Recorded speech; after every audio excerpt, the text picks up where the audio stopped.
Hello guys, इस video में हम डिस्कस करेंगे complete information about GATE general curriculum and schedule कि गेट जर्नल टेस्ट में कुरिकुलम कैसा होते हैं, मतलब ये कि इसमें कहाँ से सवालात आते हैं, कौन कौन से सवालात आते हैं और इसमें कौन से पोर्शंस होते हैं। तो इस वीडियोस में हम ये गेट जर्नल टेस्ट के पेपर के बारे में डिस्कस करेंगे कि इसमें कहाँ से सवालात आते हैं, कहाँ से सवालात नहीं आते।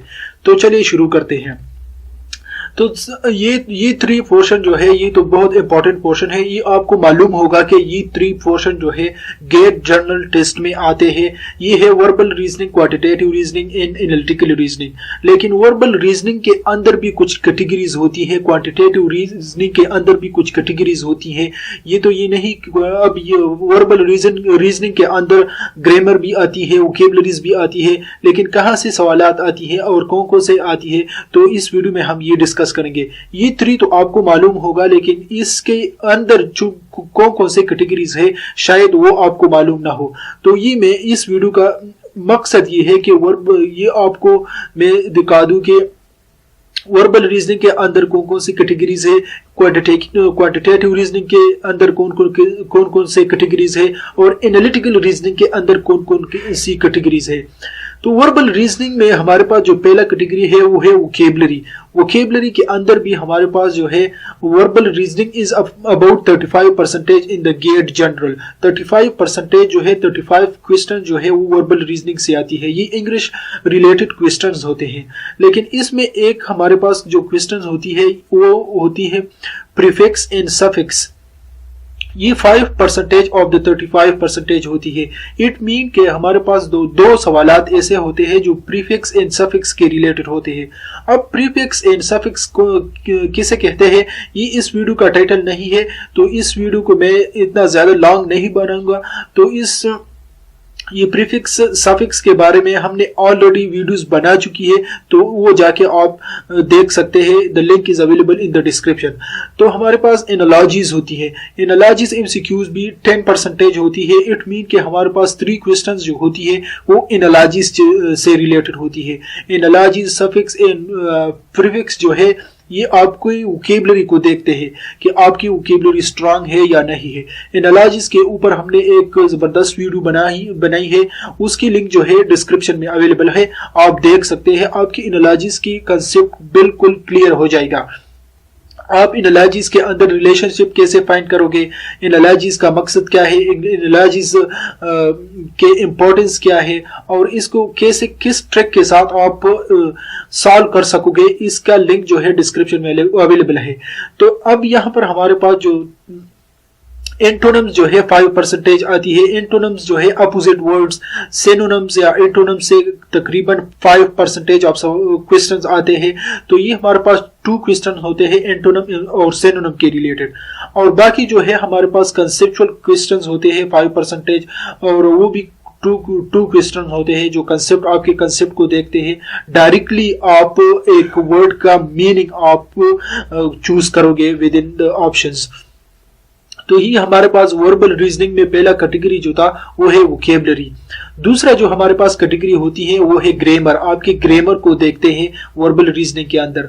तो पहला जो हमारे पास है tenses and aspects, 20% of the 35%। It mean that 7 question जो हमारे पास आते हैं वो टेंसेस एंड एस्पेक्ट्स के रिलेटेड आते हैं, और बाकी के जो सवालात है for example parts of speech से आते हैं, कंजक्शन।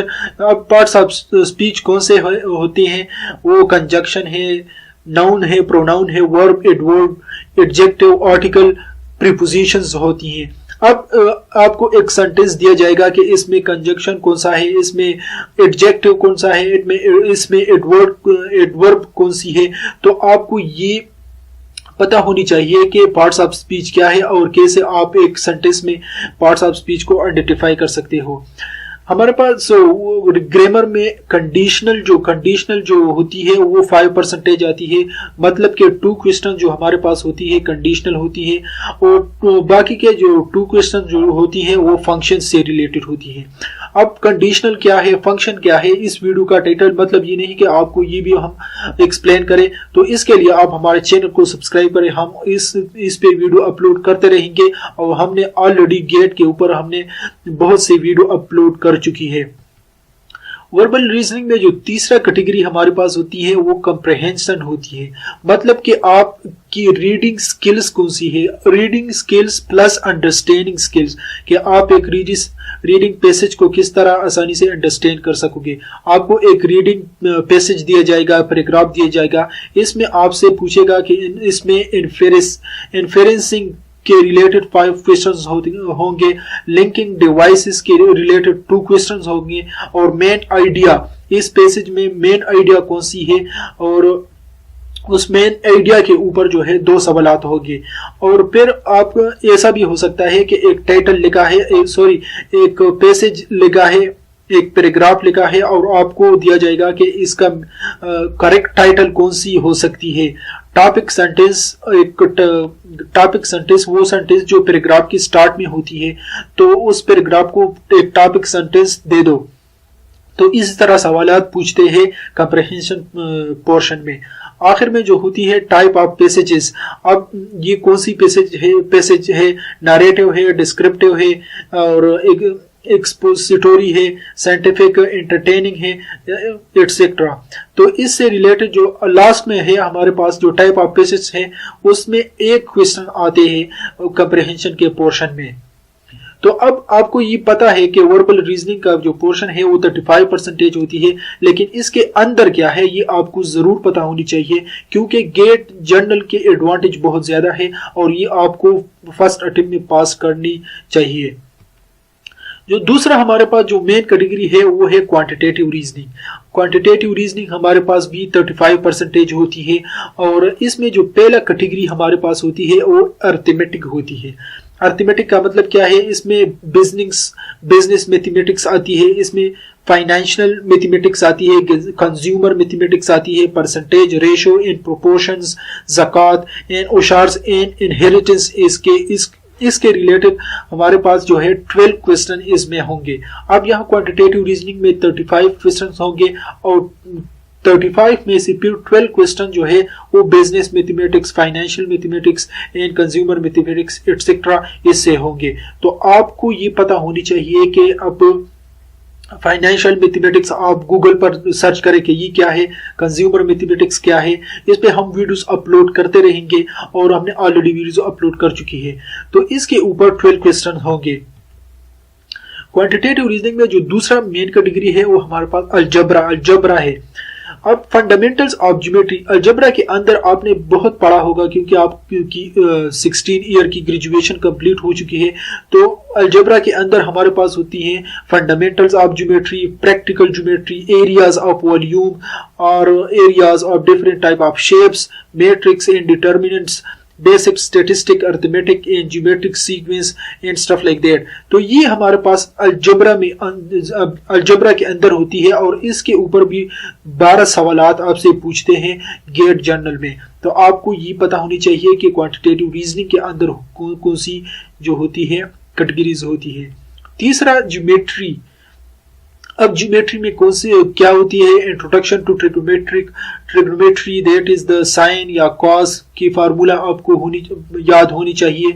इसके ऊपर बहुत सारे फार्मूलेज आते हैं, सवालात आते हैं। Projection of side of the triangle, chords of the circle, tangent to a circle, ये कुछ फार्मूले हैं जो हमने मैट्रिक और 7-8 क्लास में पढ़े हैं, लेकिन ये हमारे पास यहाँ पर रिपीट होते हैं। आपको ये रिवाइज करनी होगी कि अब chords and arcs of the circle की फार्मूला कौन सी है, सरकमफेरेंस ऑफ द सर्कल की फार्मूला कौन सी है, पैरेललोग्राम एंड ट्राइंगल की एरिया की फार्मूले कौन सी है, तो बस बाइसेक्टर एंगल बाइसेक्टर, तो ये आपको पता होनी चाहिए। और इसके ऊपर 6 सवालात आएंगे। क्वांटिटेटिव रीजनिंग में जो आखिर में एक कैटेगरी है वो है डेटा प्रोसेसिंग। डेटा प्रोसेसिंग का मतलब है बेसिक स्टैटिस्टिक।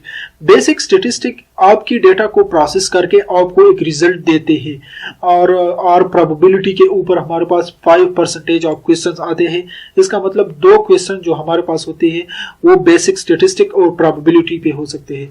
ये ऐसा भी हो सकता है कि एक क्वेश्चन स्टैटिस्टिक से दे, एक क्वेश्चन जो है प्रोबेबिलिटी से दे।